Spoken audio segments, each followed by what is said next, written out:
Hello, everyone, and welcome. The Plot Dude here. I'm going to share with you something about a new software, relatively new software. In fact, just out of beta testing. It's been in beta testing for quite a bit of time, almost 2 years.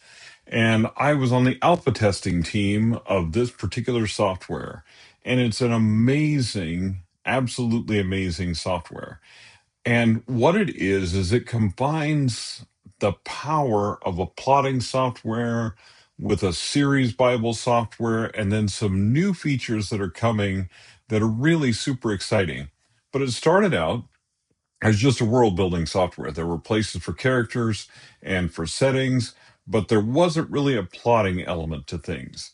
Well, as you may know from some of my recent videos, I've changed up and changed back to some of my previous plotting methods, which actually seem to be working better for me and my creativity. But the place that this software shines is in your series Bible and then in revisions. And so I'm going to walk you through something really quick. I'm going to walk you through a really quick demo of kind of the main features of it. And then later on, I'm going to create a video where we're going to talk a little bit more about plot templates and some of the very specific plotting features that the software has. Meanwhile, everyone, welcome. And this that you see in front of you is called Novelio. Now, Novelio has the ability to have several books inside of it, and even depending upon how you set things up, even a series and several other things as well. Now you can see I've got several different manuscripts in here. Some of them I have completed and some of them I have not. Some of them are in progress. Okay, so let me show you first what these look like. So first of all, this is my portfolio. This is all the books that I have in here. I can very simply hit the plus button and add a new story. And what it's going to immediately prompt me to do is a title, and then a cover, and then a genre, and then a really brief summary of your story. Now, for some stories, this is more important than others, but really all of this is in the background for your information. This is how you do your planning and your revisions of your story. So it doesn't really matter what you put here. So if you have something temporary, like for this particular, just for the alibi that I kind of have highlighted here, that story, I didn't have a cover when I first put it into Novelio. Now I have a cover for it. It's a short story. It's out, and it's also part of a collection. Kind of a long story with that one. We're not going to tell the story of the story. We're just going to dive right into what the things look like here. But what I've done is I've taken my solitaire series, which some of you may know is a series of short stories that has come out in audio first this year. So these were written largely in 2020. I didn't really do much with them. A few of them were available a few places for publication. Some of them I submitted to short story contests, things like that. A few of them even won awards, but I hadn't done anything with them. Then this year I got an opportunity through Spotify to create an audio first series. So I created this series of short stories, but of course they were written over an entire year, and not all of them were related. But towards the end, kind of a story pattern started to emerge, and they share common characters and a common world. And man, now that I'm releasing these into print next year, and I'm also creating the final novel, which is the final part of the series. Well, I need them to be more organized and I need to know about the characters. So, over the next few videos on this channel, I'm going to walk you through, first of all, some of the ways that I plot, but the ways that I use Novelio and other programs to keep track of a series Bible of an extremely long series that has a whole bunch of characters, a whole bunch of settings, and keep track of what belongs where, what's related to what. Now, a caveat before we move forward, I'm on the staging version of Novelio, which is the alpha testing version. So sometimes you might see features when I do demos with the software that you don't have on your software. What that means is that they're in the testing phase before they get rolled out to real people and the general public. Those are tested on us, on the alpha and beta users of the program. So if you see something that's weird, or maybe there's something where things are doubled up or something looks funny, that is probably due to the fact that I'm on the alpha version, the really early version, that comes out with updates and stuff long before they become public. Okay, so that's just a quick caveat here. I don't think you'll see anything like that here, but as I'm just recording this video and not really going to edit it a whole lot, I just wanted to let you know that that's part of the process. So let's take a look at the Solitaire series. Okay, first of all, I put a cover on here. Now, this is a temporary cover. This is the cover for the print version of the first 26 stories. Now, because all of those are done, this cover will then become actually a print cover, right? It's not really set up like a print cover. It'll probably change. There's all kinds of stuff that'll probably happen to it.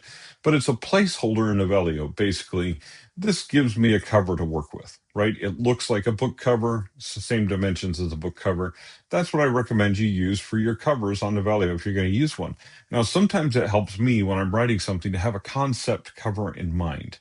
If that doesn't help you, don't worry about it. Okay. Now, I've added action, adventure, other, and noir. There's all kinds of genres you can pick from. You can create your own genres, whatever the case may be. But this is, again, this is really for your information. Now, how much do you need to know about the genre of your book? Well, it depends on the stage of writing that you're in. If you're in revisions and getting ready to release this into the world, you need to know what genre your book is. You need to know where you're going to put it in the world. But this is all for just for your information. The summary just says Solitaire series, collection of 53 short stories and one novel that share a world and characters, but most of the stories can stand alone. Now that's true until you get towards the end of the series, and they don't stand alone quite as well. But we'll talk about that in a few minutes. Okay, so this is your first page. And then there are three things lit up. You can see characters, world building, and plotting. And then you can see some things that are coming soon. The coming soon things I'm really excited about is gallery boards, for one, because these can be public facing. So you could share these with your readers as kind of an extra thing, maybe to subscribers on Patreon or something like that, so that they can see the images that you have in mind for your characters and your setting, and they can see some of that information in the background that you don't necessarily share in the book because it's too much detail. But it's almost like a Wikipedia for your stories and a story Bible for your stories. So super cool, amazing stuff coming.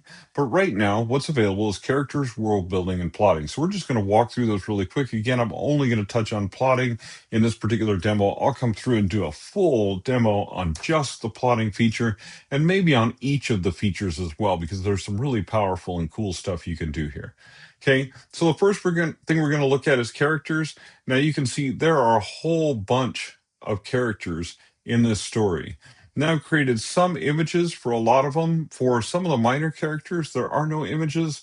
That's because they die really quick or something like that. I don't really care. But I've got a cast of primary and secondary characters that I've got images for. Right now, not all these images are perfect, but what these are, again, is this is for my reference. If I want to refine these images, if I want to create them as better images for a gallery for my readers or for my website or whatever, I can. And none of these images were created inside of Novelio. I created all of these outside of Novelio. Now, there are some AI features that are available and coming available in Novelio where you can create some of these concept images and stuff like that, right? But right now, what I used a separate program to do these. I'm not going to talk about that program here, but to create character images. Now, a lot of people get bent about AI. I'm not going to go down the debate there. I'm just going to say these are concept images. These are not things that I would normally hire an artist to do or that I would create from photographs. These are things that I would just create, maybe descriptions even inside my head. Okay, they're really just placeholders in Novelio, but you can do whatever you want to with them. If you want to put these on your website and share them that way, which some of these I probably will, and in building a world, and I'll talk about that a little bit later in another video, but I'll probably use some of these for later use. But for now, they're just placeholders in Novelio for your characters. Okay, but let's click on Bert and let's look at Bert. Okay, now we have a summary This summary is just a description summary. Now, because I write mysteries and thrillers, and because this is kind of noir shorts and thrillers, I don't put a whole ton of description in here. Okay. I put some under the summary, and then I put the arc, goal, and plot purpose. Now, this is really important for my main characters. For some of my secondary characters, I don't even fill out some of these things. Okay. But this character's name is Bert. He's in his late 30s. He's male. He's single. Okay, those things actually all matter to the story. Okay, they all matter to the story. So I'm not putting details in here that don't matter to the story. Now, if you write in depth in fantasy, sci fi, things like that, you need a lot of in depth stuff about your characters. You're going to add more than that. But let's look at the things that I have added in about Bert here. Okay, so Bert's main arc in the solitaire begins with him as a highly skilled and independent professional card counter. Hey, that's how he's introduced to us in the series. His character arc takes a significant turn when his curiosity leads him to Jack Bardlow Jr., who is one of the major characters. This initial interest, however, inadvertently draws him into the dangerous world of clandestine organizations. So he gets drawn into this organization that's a part of the series that's known as Solitaire. But what I've also put in here is the pivotal event that shifts his goals and arc is his forced participation in a deadly game of Crazy Eights hosted by Mr. Swade. Okay. During this game, he witnesses the brutal death of a couple of people, and he realizes that his life is in danger. Okay. So he knows this is not a good thing. So he wants to escape Las Vegas, go somewhere else, and he wants to change his life. Okay. He becomes a fugitive, he gets a disguise, all that kind of stuff. Okay. Now, Solitaire's also expressed interest in him. He's been recruited by another couple of organizations. So Bert is in a dilemma, as are many of the characters by the time we reach close to the end of this series, about what to do next. Now, notice I haven't done his ancestry, his birthplace, all of those things. I could have some of those. I've just added card counter, physical description, well built, large bones, brown, bald, deep chocolate, a spade tattooed on the back of his head. This is important. He's a bald guy with a spade tattooed on the back of his head. We're going to see the importance of that throughout the series, right? So I put that reference there for me because I know as I bring Bert's story around to the place where it's going to be when we start the main novel, which is the end of this series, I need to know certain facts about him, right? But I also need to come down here and I've got some traits about him. Okay. So I've got some of his motivations, his wants, and his goals, and I've typed him the Enneagram type and his Myers Briggs personality type. Now, you don't have to do any of this. You can skip any of these fields. As you can see, some of them I have skipped, right? But I basically come here and added several details about Bert and his personality. And then I've added some things about his personality type because what this tells me is how he interacts with other characters. Now, if you haven't taken Claire Taylor's or haven't read her book on characters and the use of the Enneagram to type characters, you really should. She's got some great material there. She's got a new book that's coming out soon. It was on Kickstarter a little while ago called Writing Iconic Characters. Once it comes up, I'll drop a link to that in the description below this here. Okay, so these are all things that I can put about my characters. I can add all kinds of things, and if there's something that's not there that I want to add, I can add something there as well. Okay, skills, strength, and hobbies, current associations, being independent but being recruited by Solitaire is his current situation. And I didn't add a lot of these other things in here. Now I can add other characters that he's related to, but down here at the bottom, also notice that there are scenes that he's included in. Okay, so I've got scenes that Bert is in because you'll see how I have my plot organized shortly. So I have scenes and organized into scenes, and I can see exactly which ones that Bert appears in. So I know how often he comes up in the series, and I know how important his role is in the series. Okay, so main character, Bert, that's what I've done with him. Now you can go back to your characters and look at your overall thing, and then you can look at any character, right? We can even look at Boris the dog is one of the main characters, but we can look at any character that's a part of this particular story, right? And have a description of them, add as detailed a description as you want. Now, when you get down to minor characters, when you add a minor character, there are fewer fields. So let me just do this as a test. There are fewer fields than there are for your main characters. So there's less information to fill out. Now you can add more information, but you see there's just scenes, there's just places where you can add more information, but there's really not a whole lot to it other than a picture and a summary. That's because probably this is a secondary character for you, so they don't matter as much to your primary story. Okay, so you don't have to add as many details about them. I don't want to. Jack Jr. as a child appears in exactly one episode. I don't really need a lot of details about him. I have an officer who appears. He's not really revealed as an identity of an officer. There's Tilly, who's in like one or two scenes in the entire series. Okay, I don't need a lot of information about him either, right? And then Jake, who's deceased, the uncle, Terry, all of those are characters that are so minor, I don't even have images for them, right? Because they don't matter to me. Okay, so because remember, this information that you put into any plotting software is for you. It's not for your reader, although there will be galleries that you can create for your reader, but that's a whole different topic about how to do those, right? But instead, this is for your information. So if you don't want an image here, don't put an image here. If you don't want to enter part of the description, don't enter part of the description. But there are a lot of details that you can add. There's also some templates, but we'll talk about those in more detail in another video. Okay, the next thing is world building. Now, the world building here is essentially solitaire is the world. Now, I've added a few places, and there's some more that I could add as well, and I probably will as I go along. But you notice I've got some major ones: Los Angeles and Las Vegas, huge, right? Huge things. But I've got a suburban house. I've got the valet at the Luxor. Now I've got another shot of the valet area. Now notice these are AI images. They're imperfect. They're intentionally imperfect, but they're just to give me a sense of the space, right? And when I click into these, like if I click into Jack's house in LA, then I can talk about like the things of that are inside of Jack's house that matter. Okay. So I've got a description of his house because these are the parts of his house that matter. Now, so far, Jack's house has been mentioned, but it's only appeared in a single episode. Okay, so I just called this Jack's house in L.A. Los Angeles, security protected. Story purpose is it's his home away from Las Vegas. We'll see more of that story purpose as we go further on.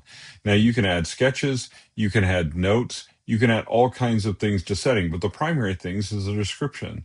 Now there's one image. Now in some ways, I wish you could add a gallery of images to each place. The problem is that could be a really big file eventually. So what I recommend if you're going to do that, if you're going to have a lot of images, like I have a lot of images of some of the other settings, then I put those in a Google Drive and I just put a link here so I can click on the link and go to the Google Drive folder or OneDrive or whatever type of folder that you want to have. Okay. And that allows you to still view those, but really not get distracted because the primary purpose of these things is to help you speed up your drafting and your writing and your revision process because you have a lot of information at your fingertips. So it's not designed so that you can see every little angle or every little thing that you created about this place. Now, if you need to, there's all kinds of cool things that you can do, and I'm going to show you some of those things later on as well in basically videos about different programs that are going to be kind of in the same series, which is just basically world building and plotting software and some cool things you can do to speed up your revision and your writing process. Okay. But because there's some new tools out there, there's new tools that are just great for doing this type of thing. Okay. Now we're going to move on from world building. Now you can see, well, let's just go back to world building really quick. And when I go to places, now you can have maps. You can have races, species, or types, items, sketches, symbols, markers, animals and creatures, consumables. You can have all of these different things. So no matter if you have those are quick cards that are readily available for you. if you're building a sci-fi world or a fantasy world or stuff like that, you need maps and things like that.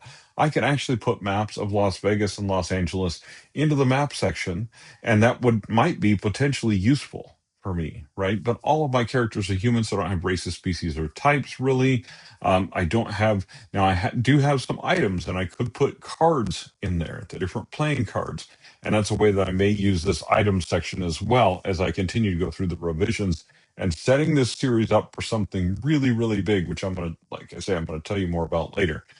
Symbols and markers, I could do that to talk about the solitary code, which is a part of this series. Animals and creatures, I could talk about Jack's dog, but he's really the only animal here, so we don't really need a section for that. And then consumables, okay? And then you can go deeper with your world building. You can talk about government and politics, religion, time and physics, all of these different things that may impact your story, like I say, especially if you're building a magic system or a fantasy or a world or a sci-fi world that is not like ours. But for my stories that are part of our world, the main things I'm going to use is places, probably maps, items, sometimes symbols, right? Things like that. Okay. So, but it doesn't matter. You can use any part of this you want. And again, you don't have to use any of it at all. Now, notice I have speculative fantasy checked. The reason I did that was to show you those extra fields. If I don't have that checked, it cuts those way down. It basically just tells me, oh, okay, or oh, if I turn that on, I mean, if I turn that off, some of the things disappear. Animals and things like consumables stay, but animals disappear, races disappear, things like that, right? So these just get shorter and smaller, basically because there's less to do in those type of world building. But if you are building speculative fiction, then you can add on some extra stuff here. Okay. Anyway, all right. So that's world building. World building is really simple. I love the fact that you can just create some images and descriptions for the setting. It's super easy to do that. Now, there's going to be the ability eventually to link pretty much any field with any other field. So you'll be able to link settings with characters and all that kind of stuff, right? But at the moment, this is just the settings area and the world buildings area is its own thing, but it is still pretty dang fabulous. I love the ability that of the images and describing the places. Okay, but all of this stuff is really cool, but you can do this in almost any software, right? I love the way Novelio brings it together. It works really well for me, but you may have your own software you're doing images or all kinds of other stuff in, right? But when you add the elements of plotting and then some of the future things coming, this is where this software really starts to stand out. And the reason it was made was in a large part because, like for speculative fiction and other kind of things like that, like you need maybe a lot of different timelines or a lot of different scene lists. But what I'm going to show you is the way that I've done this with the Solitaire series, and it's actually super cool. So what I have here first is the master scene list. Now this is all of my scenes. Now you see if I come in here and hit edit, I can see the details of the scene. Now because of the way I was doing this, I've got descriptions of the scenes I've just added as a new field down here. Because as I go through the revisions, I'll actually break it out, the beginning, middle, and end of the setting and some more information about the setting. But right now, because I'm just pulling this in here for revisions, I'm just pulling in the basics of the scene. But you can see I have characters that I've added to the scene, so I know which characters are in this scene. Super cool. And then I can link notes as well. And then I can look at conflicting goals between characters. If my two characters that are in this scene each want something different from it, then that gives me an opportunity for conflict. Okay. It gives me an opportunity to enrich this scene. Okay. Now, for me, what I've done is these scenes are each one is an individual story because each story is somewhere between 2,000 and 4,000 words long. Okay. So this is not your typical, this would be what you would consider your typical chapter in a book. Now, I can break this up because some of these chapters or these episodes have actually more than one scene. So there's an opportunity here for me to add more to that as well. Now, I haven't done that yet, but as I'm moving through these revisions, that could be very possible, right? But this is the list of all of the episodes so far. So you can see I've entered 27 of them. There are actually more than that are done, but I did that for the first book, the first half of it to start with, right?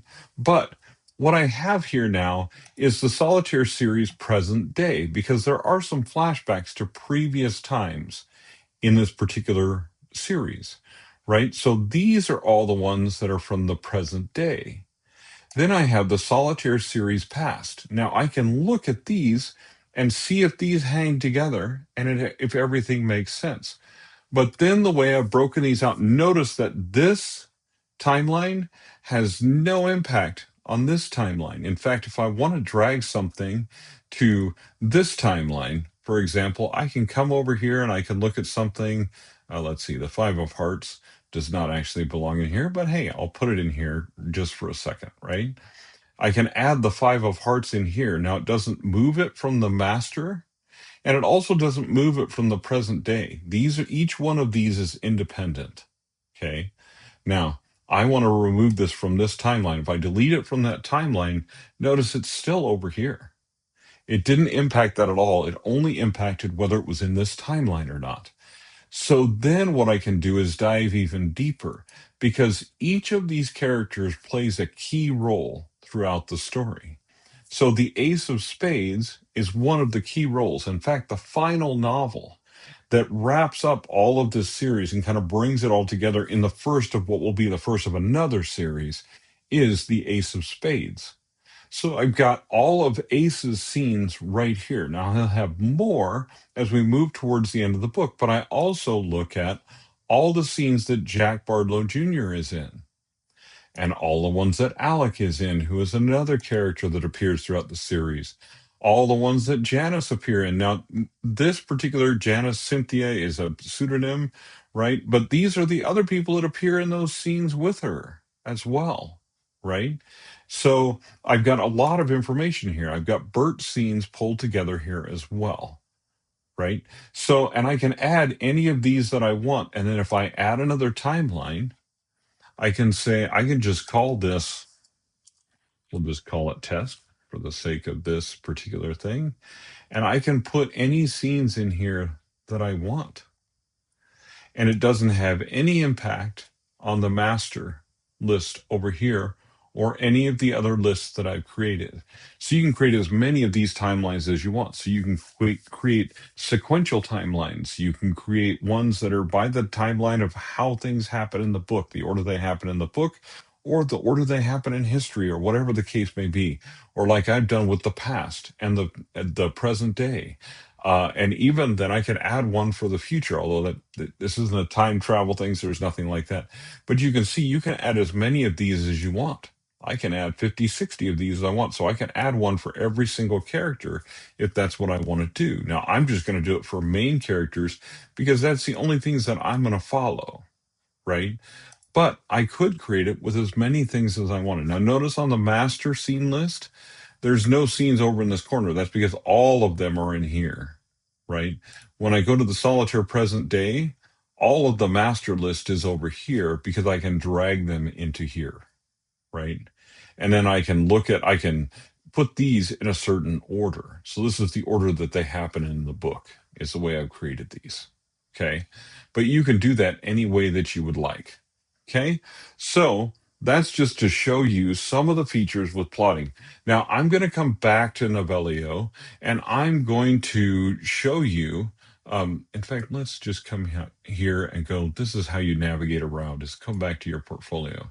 But I'm going to come into Novelio and show you a detailed dive of each section of the characters, of the places and the ways that I use them, and of the plotting features. But for now, this is an overview for Novelio. Now, there's a link in the description below. That's an affiliate link. If you click on that, I get a few pennies. But I don't ever recommend a software to you of any kind that I don't use. And you'll notice that in the next couple of videos, I'm going to show you a couple different pieces of software that essentially are free. I'm not going to give you an affiliate link for them because they're free. There's things that you can create all on your own.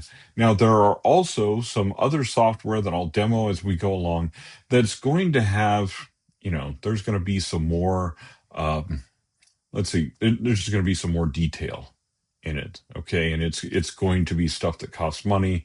And so those will be affiliate links as well. Again, I get a few pennies from that when you click on there. It doesn't change in any way the cost that you pay. Right now, Novelio is a subscription, is by subscription.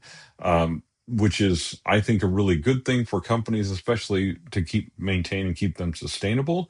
But it's super affordable, and I think you'll find that the software is really amazing. Anyway, thanks for joining me. I appreciate it, and we'll see you next time for another software demo.